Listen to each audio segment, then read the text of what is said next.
Welcome to the video for Chapter 6 of the Cambridge Introduction to Sanskrit, which is going to tell you about A stems.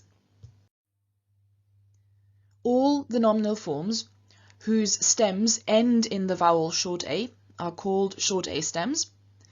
And in this chapter we're going to look at A stem nouns and A stem adjectives.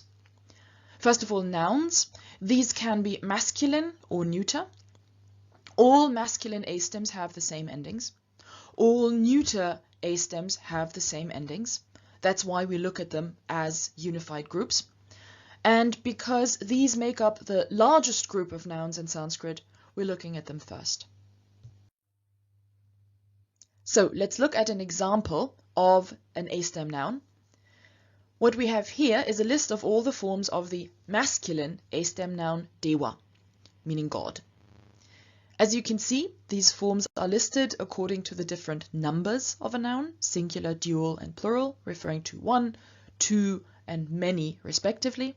And within each of these numbers, we have a list for the forms of the different cases, nominative, vocative, accusative, and so on. As you can also see, in some instances, we have the same form used for several different cases. So, for example, in the dual, the form dewau is used for nominative, vocative, and accusative. Don't worry about that.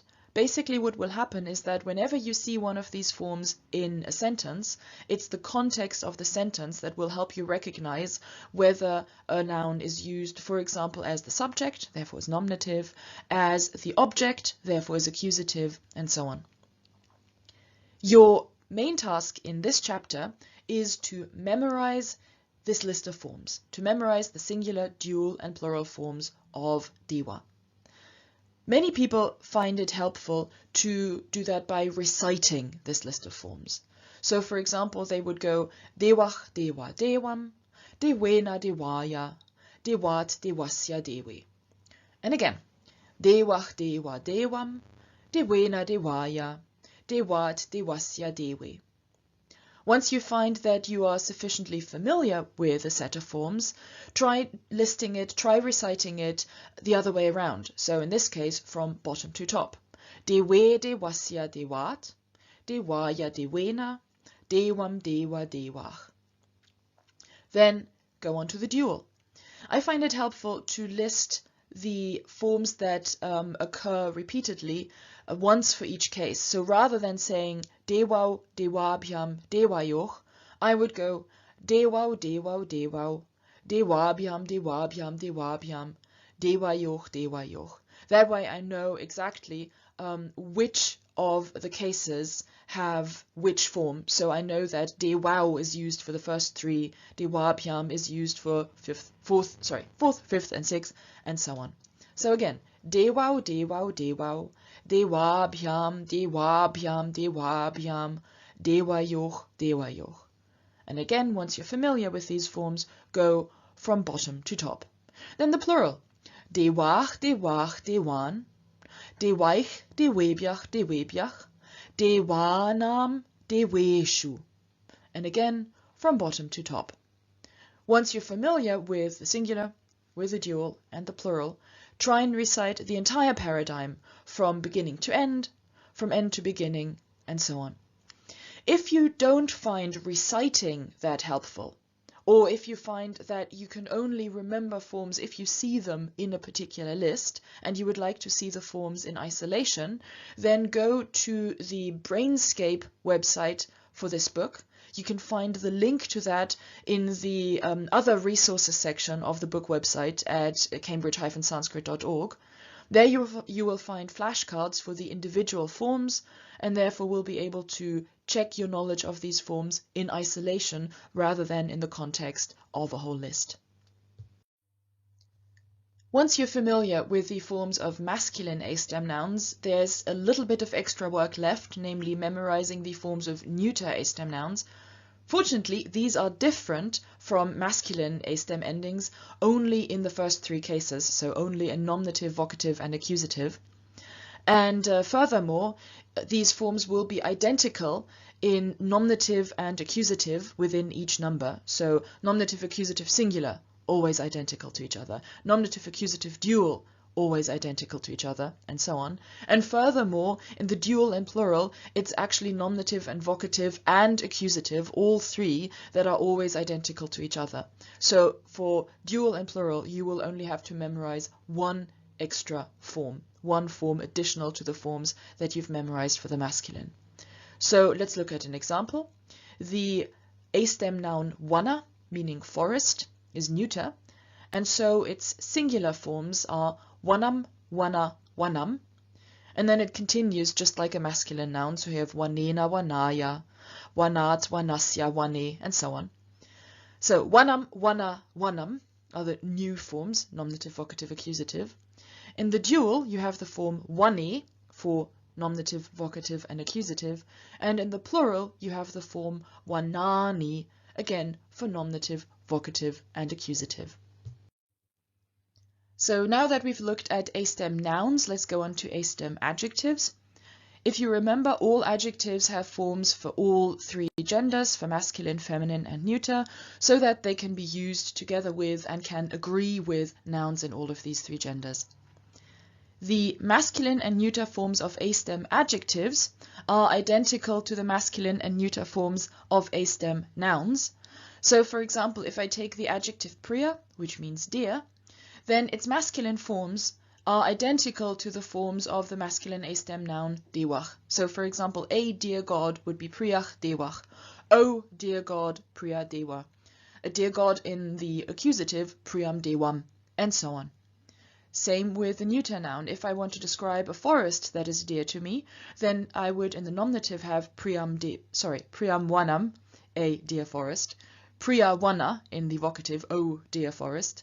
Priyam wanam, again in the accusative, priyena wanena, and so on. The feminines of A-stem adjectives either are long A-stems, which are introduced in chapter 9, or sometimes are long I-stems, which are introduced in chapter 14. And because neither of those stems, neither long A-stems nor long I-stems have been introduced so far, you're not going to come across any feminine adjectives for the time being, neither in any of the examples nor in any of the exercises. Now, unfortunately, it is once again time to look at something technical, namely the retroflexion of N. What is that?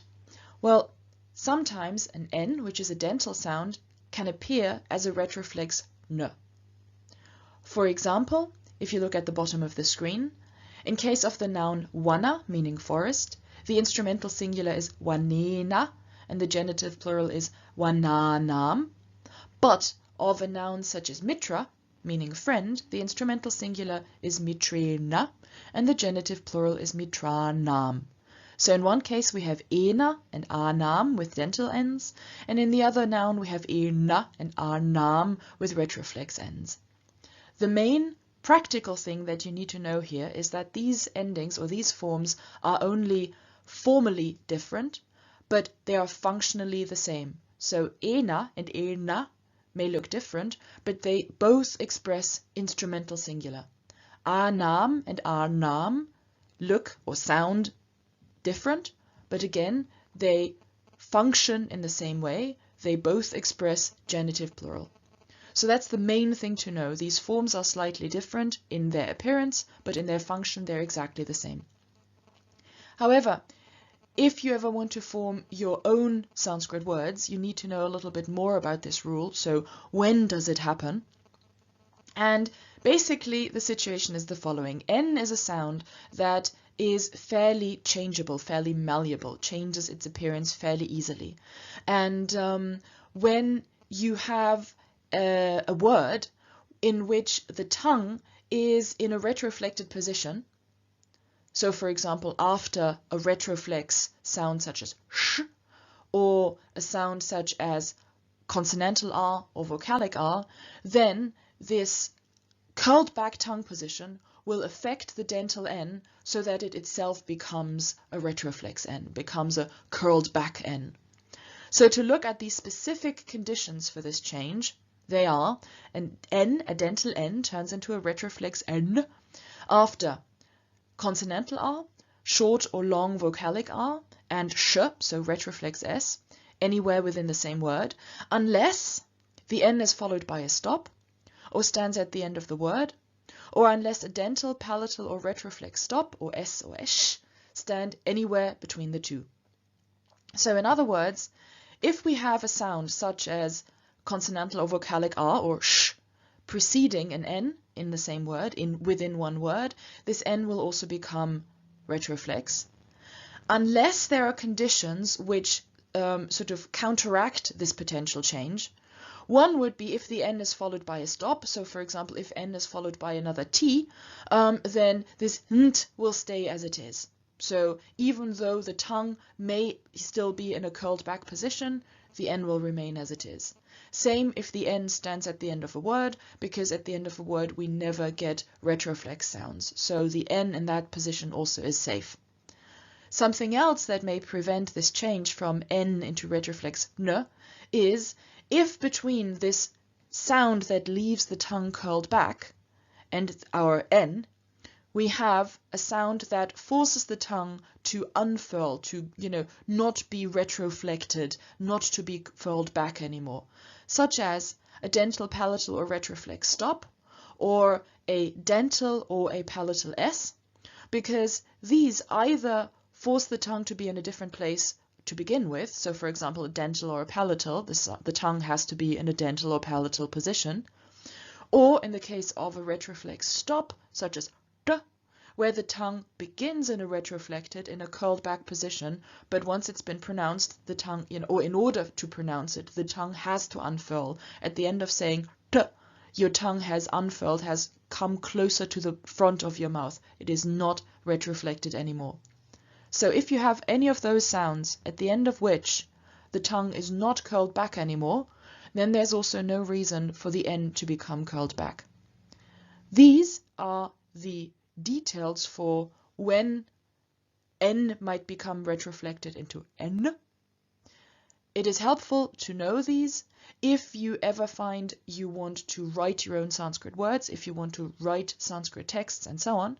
If all you're aiming at is being able to read Sanskrit, then the only thing that you need to know is that sometimes N changes its form into retroflex N, but this formal change does not affect a change in function or meaning. And finally, we have one more technicality to look at.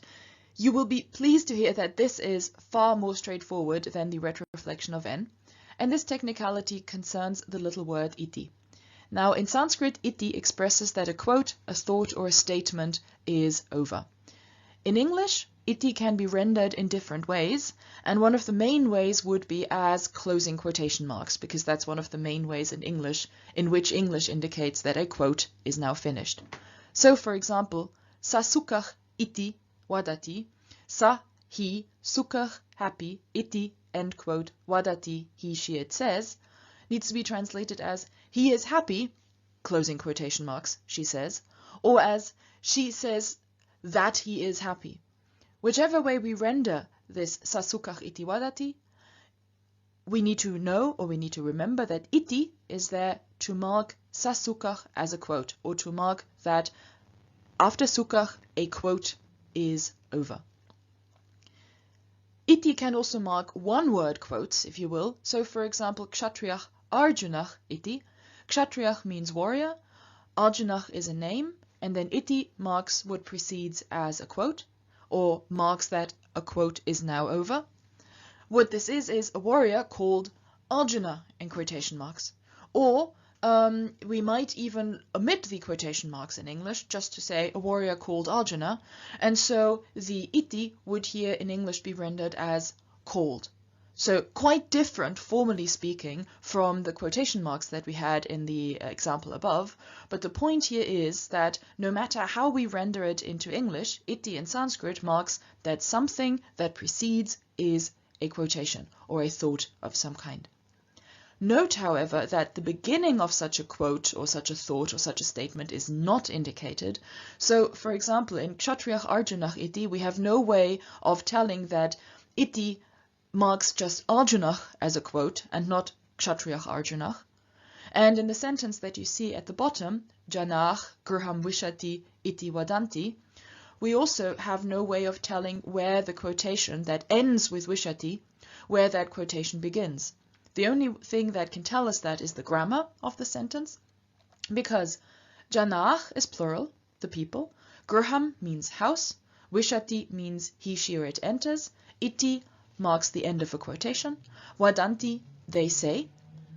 So Janah has to actually go with Vadanti. Janah is plural, Vadanti is plural, the people say.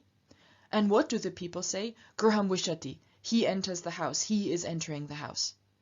There isn't anything visibly in the sentence that tells us that the quote begins with Griham. Only the grammar of the sentence can do that.